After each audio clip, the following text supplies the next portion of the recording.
Today we're going to make a layer cake. This cake is a 4-layer cake.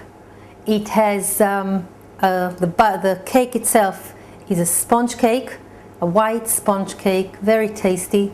The middle, between the layers, there is a mocha cream. The mocha cream is delicious. It has melted chocolate inside and all kind of ingredients which you're going to see.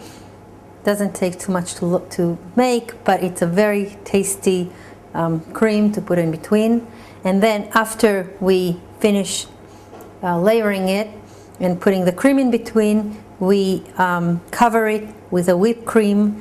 I add to the whipped cream, as you're going to see,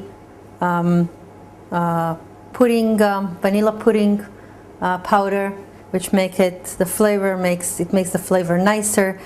It makes the color a little bit off-white, plus it make it harder and more sturdier.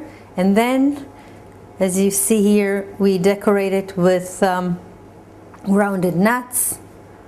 It's a nice cake for a birthday cake. It can be a nice cake for birthdays.